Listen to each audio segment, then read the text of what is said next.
వేగవంతమైన నాణ్యమైన ఇంటర్నెట్ సేవలు అందించేందుకు తెలంగాణ వ్యాప్తంగా వైర్లెస్ విధానంలో 5G నెట్ను అందుబాటులోకి తీసుకురావాలని ప్రభుత్వం నిర్ణయించింది.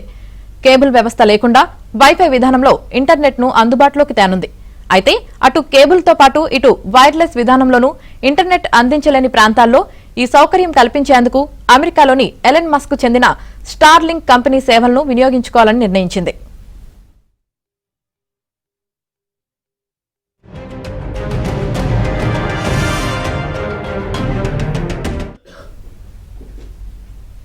తెలంగాణలోని 690 గ్రామాలకు అటవీ ప్రాంతాల కారణంగా మరికొన్ని గ్రామాలకు మైనింగ్ వంటి కారణాలతో ఇంటర్నెట్ ను అందించలేని పరిస్థితి ఉండడంతో ప్రభుత్వం ఈ నిర్ణయం తీసుకుంది. స్టార్లింక్ కంపెనీ శాటిలైట్ ద్వారా ఇంటర్నెట్ సేవలు అందిస్తుండడమే ఇందుకు కారణం. ఈ మేరకు స్టార్లింక్ కంపెనీ ప్రతినిధులు తెలంగాణ ఫైబర్ గ్రిడ్ కార్పొరేషన్ మధ్య 2 సార్లు సమావేశం కూడా జరిగింది.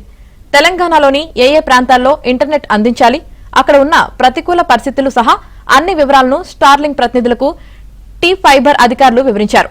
దీంతో స్టార్లింక్ తమ సేవలు అందించేందుకు ప్రాథమికంగా సుముఖత వ్యక్తం చేసినట్లు తెలిసింది. ఇందుకు సంబంధించి త్వరలో మరో కీలక సమావేశం జరగనుంది. స్టార్లింక్ రాష్ట్ర ప్రభుత్వం మధ్య ఒప్పందం కూడా జరిగే అవకాశం ఉందని తెలిసింది.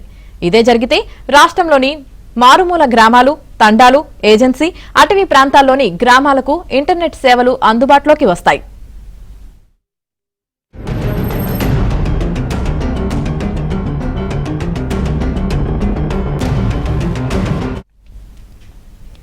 వాస్తవానికి తెలంగాణ ఫైబర్ గ్రిడ్ కార్పొరేషన్ ఆధ్వర్యంలో ఆప్టికల్ ఫైబర్ కేబుల్ విధానంలో ఇంటర్నెట్ ను అందించేందుకు రాష్ట్ర వ్యాప్తంగా ఇప్పటి వరకు 42,000 కిలోమీటర్ల పరిధిలో భూగర్భ కేబుల్ వేశారు. దీని ద్వారా మొదటి విడతలో రాష్ట్రంలోని 9,662 గ్రామాల్లో ఇంటర్నెట్ అందనుంది. అయితే ఓవైపు ఈ కేబుల్ ప్రాజెక్టు నడుస్తుండగానే రాష్ట్ర వ్యాప్తంగా వైర్లెస్ విధానంలో 5G ఇంటర్నెట్ ను అందించేందుకు ప్రభుత్వం ప్రయత్నాలు ప్రారంభించింది.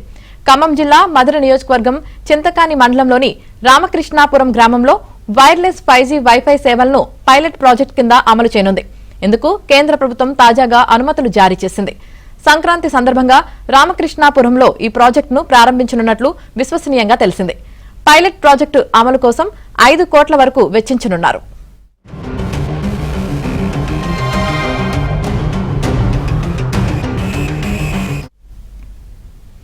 కేంద్రం సూచన మేరకు మధిర నియోజకవర్గంలోని రామకృష్ణాపురంలో పైలట్ ప్రాజెక్టును అమలు చేయాలని తెలంగాణ సర్కార్ నిర్ణయించింది. ఇందుకు సంబంధించి కేంద్రానికి వివరాలు సమర్పించగా ఇటీవల అనుమతించింది.